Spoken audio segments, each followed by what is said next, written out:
الأكل لمدة شهور حتى، لكن التخلي عن الماء ممكن يتسبب حتى في قتلنا. بمجرد ما تترك الماء لمدة 3 أيام أو 4 أيام تبدأ وظائف الجسم تنهار وأعضائك تبدأ تتخلى عنك حبة حبة. والله سبحانه وتعالى قال وجعلنا من الماء كل شيء حي أفلا يؤمنون. قصتنا اليوم فيها أحداث كثير و200% راح تسبب لك عطش، عشان كذا خذ لك سناك وشي تشربه برضو وبسم الله نبدأ.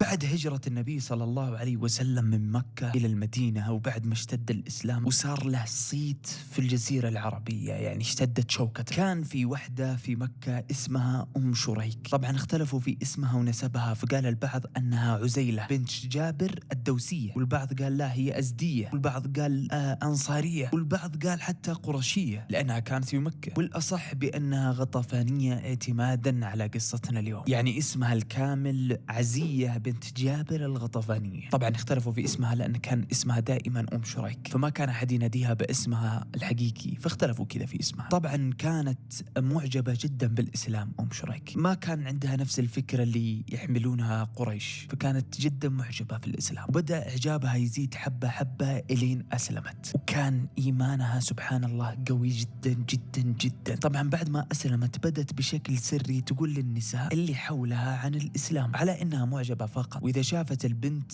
انعجبت في الإسلام زيها تعترف لها بأنها أسلمت وتحاول تدخلها في الإسلام. فدخل على يدها مو واحدة فقط، دخل على يدها نساء كثير جدا. كان الوضع بشكل سري، لكن بعد ما زادت الأعداد دي كلها بدأوا قريش يلاحظون، صار الواحد يروح يقضي حوائجه يرجع يلقى 3 4 أسلموا. وطبعا قريش مجرد ما يشوف الشخص أسلم تعال يا حبيبي نعذبك، كانوا يعذبون المسلمين، أي أحد يسلم سواء حتى كانت بنته أخته أخوه راح يتعذب. وزاد التعذيب على المسلمين، وكل مرة يزيد المسلمين أعداد، إلين انكشف من كان السبب الرئيسي في كل هذول المسلمين. مسكوا أم شريك، بس أم شريك ما كانت قرشية، عشان كذا ما قدروا يعذبونها خوفا من قبيلتها، كانت غطفانية. وإذا ما تعرف قبيلة غطفان هذه قبيلة كبيرة جدا وخطيرة بمعنى الكلمة، يعني لو يصير لها حبة زي كذا راح تجيش جيوش لها. عشان كذا قريش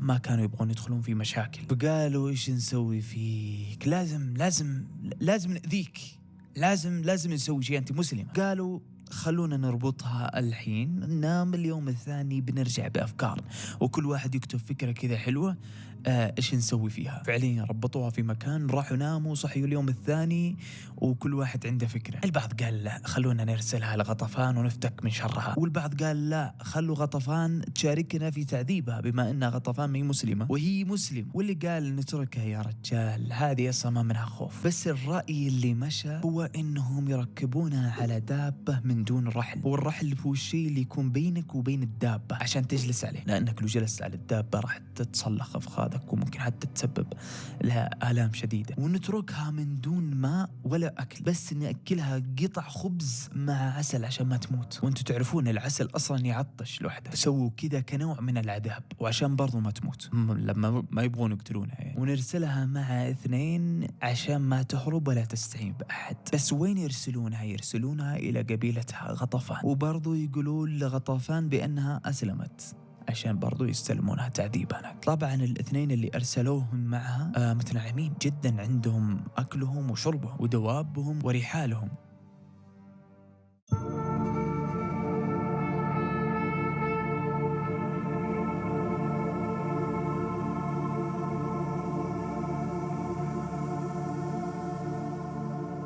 بدت رحلة التعذيب حقتهم، فكانوا يمشون طول الليل، وإذا جاء النهار استظلوا 2 هذولا وخلوا أم شريك في نص الشمس على دابتها. ومن دون ما متخيلين كمية العطش يا أخوان، كمية التعذيب اللي وصلت فيها، هذا كله في سبيل الدعوة للإسلام. استمر الوضع يوم ورا يوم إلين وصلت أم شريك إلى مرحلة خطيرة جدا، جسمها بدأ ينهار حبة حبة، صارت أم شريك ما بين الحياة والموت، تنازع وهي في نص الشمس. طبعا هذولاك الاثنين مستظلين الحين وهي تنازع، بس فجأة وهي ما بين الحياة والموت حست ببرودة شيء على صدرها، وكأنه شيء معدني بارد يقرب منها ويقرب إلين وصل لفمها، وبدأت تشرب ماء لذيذ جدا وبارد في نص الشمس، وجلست تشرب وهي مغمضة. شربت إلين انسحب منها الدلو وكأن في أحد سحبه، وهي لا زالت مغمضة بسبب العطش، ورجع يقرب من فمها مرة ثانية وتشرب إلين ارتوت وانسحب منها مرة ثانية. ففتحت عيونها على قطرات موية تطيح على وجهها، ماء بارد يا اخوان، وتشوف دلو معلق ما بين السماء والأرض ما في أي أحد يحمله. فقامت ومسكت الدلو وجلست تشرب منه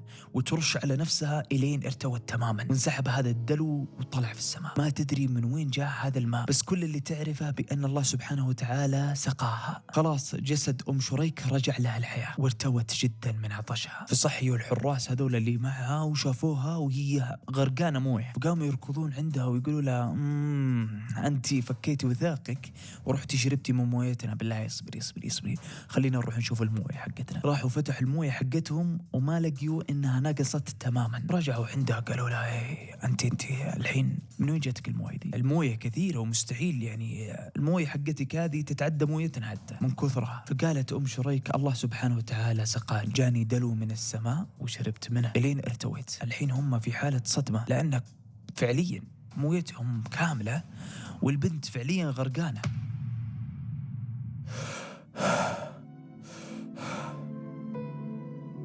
كان ما معهم إلا أنهم يصدقون هذا هو الحل الوحيد. فقالوا إذا أنت صادقة فربك خير من ربنا، نشهد أن لا إله إلا الله وأن محمد ابن عبد الله رسول الله. وغيروا وجهتهم من غطفان إلى المدينة بعد ما أسلموا كلهم. إذا عجبك هذا الفيديو أتمنى أنك تدعمه بأي شكل من الأشكال، ولا تنسى تشوف القصص اللي نزلتها في حسابي وتشترك في القناة. وإلى هنا نشوفكم في المرات الجاية.